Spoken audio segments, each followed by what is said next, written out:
Okay, welcome to Tampa, the site of Super Bowl 43.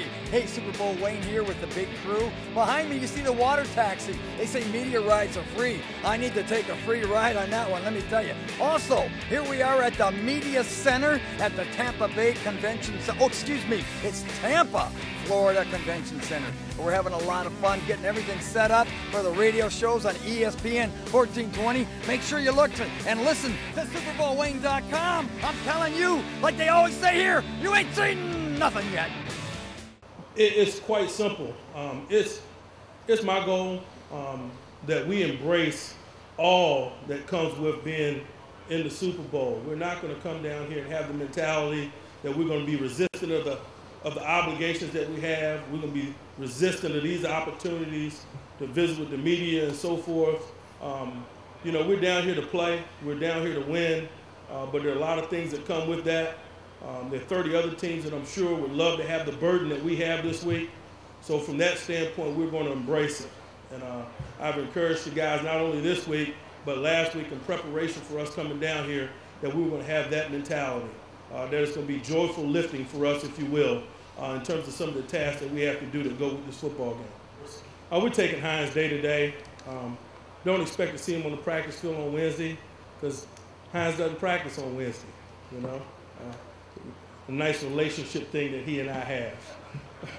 We'll see where he is on Thursday. In terms of coming back to Tampa, it's great. It really is.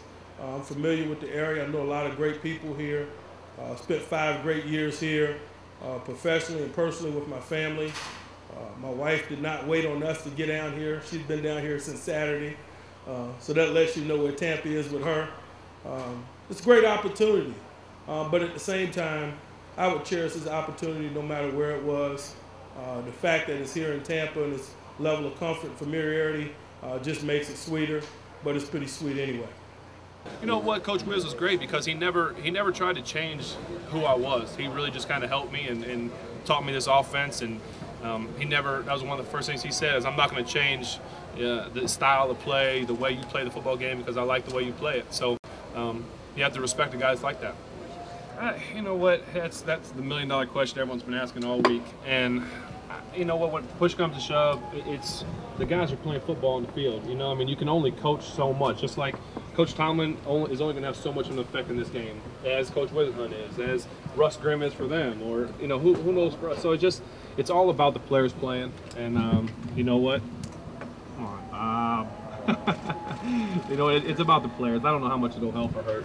I haven't practiced all Wednesday all right, year. that's exactly. So 2 more days of rehab.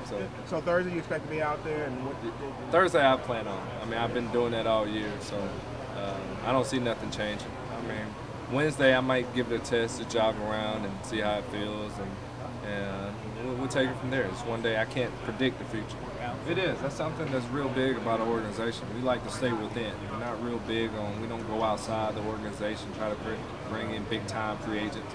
I think the last free agent that we brought in was Jerome Bettis. He was probably the last big-name free agent that we brought in. I mean, they're real big on about drafting within, staying within the drafts, and really just surrounding their draft pick and taking a good nucleus of veteran guys and mixing them in with new faces and kind of just leading them, leading by example. And as the younger guys get older, the older guys get out, and then it's a cycle thing. So they've done a phenomenal job. For 11 years, I've seen a lot of players come and go, but the nucleus of the guys they really kept around was a necessity.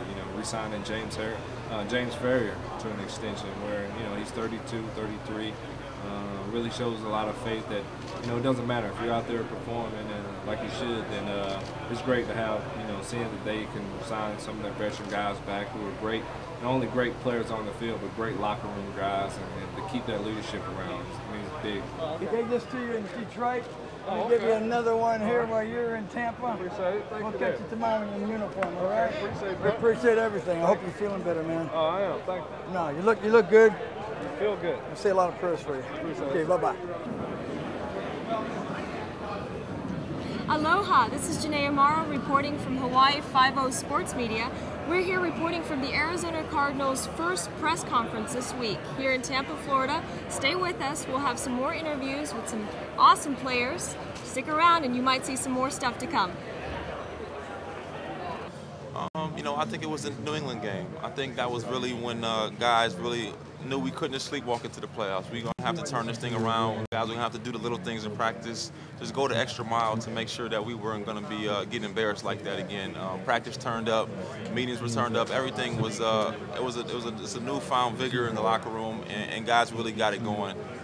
Well, I never had it in my mind that we weren't. You know, that's what everybody starts out the season to win the championship. And we talked about that the first day we met in training camp. And you know, being here is a great opportunity. But no, if we don't win it, it doesn't mean anything. Well, I mean, I think, you know, just because you're a quarterback and you're in the spotlight a lot doesn't make these kind of moments easier to handle, especially early in your career. And I know when I did this, you know, especially the first time, you know, I didn't know what I was doing. I had no clue. I was, you know, saying yes to everything, and I was worn out. And I mean, all the stuff that you do as a young guy that has never been in the situation. I think now I'm more calm. You know, I understand what goes into this. I can bring a little more patience to the situation, and hopefully, you know, allow that to rub off on my teammates. Just because, you know, I'm not overwhelmed by the situation, which I think it's an easy situation to get overwhelmed with, especially when you're a young guy or it's your first time, or you sit back and you wonder, man, will I ever get here again? This might be my one opportunity, and it's easy to tense up in those kind of situations. And having been here and done it a few times, I think I'll be able to lend that to my teammates, whether it be in the huddle at practice, whether it be, you know, dealing with the media, whether it be running over to sign autographs so they can sneak by behind me and not have to do it. It's those little things that that hopefully I can lend, you know, to my teammates to help it make it easier on them. There's no question that it's really special. You know, it's funny that in this business, so much of who you are or what you're about is based on stats or wins and losses. Well, one of the things that is going to be, you know, most special about my career when it's all said and done, whatever happens this week, is the fact that I was able to be a part of two organizations that nobody expected anything from, and I helped get them to the Super Bowl in whatever capacity that was, as small or as big as whatever that was.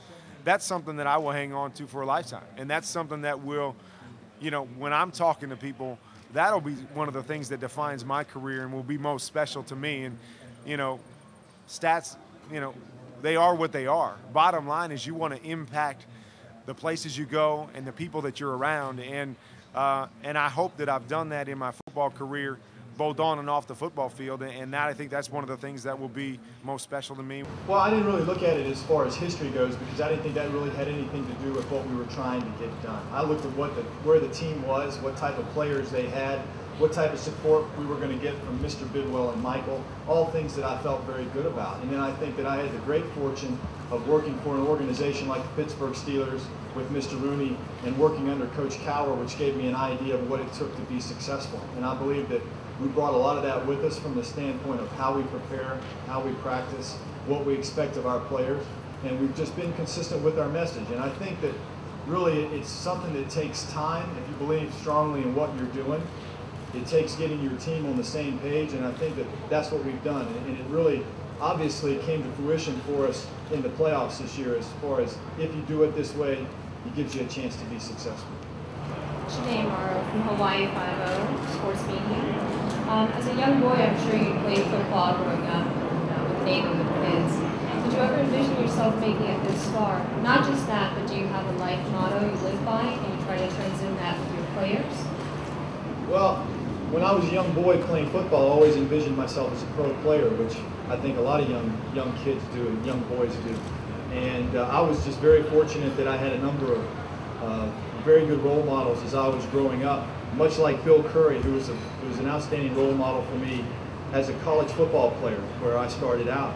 And as I've said, a number of the head football coaches that I've had role models with. So I think that my course that took me to here as a head coach never could have been anticipated. But, you know, my core belief is obviously in teamwork. I've been a big believer of that, and there's no sport like football that requires teamwork more than any other. And to me, that's the reason that I have a passion for this sport and the reason that I enjoy doing it so much. And when you see a team come together like our team has, like the Cardinals have this year, it's really what it's all about.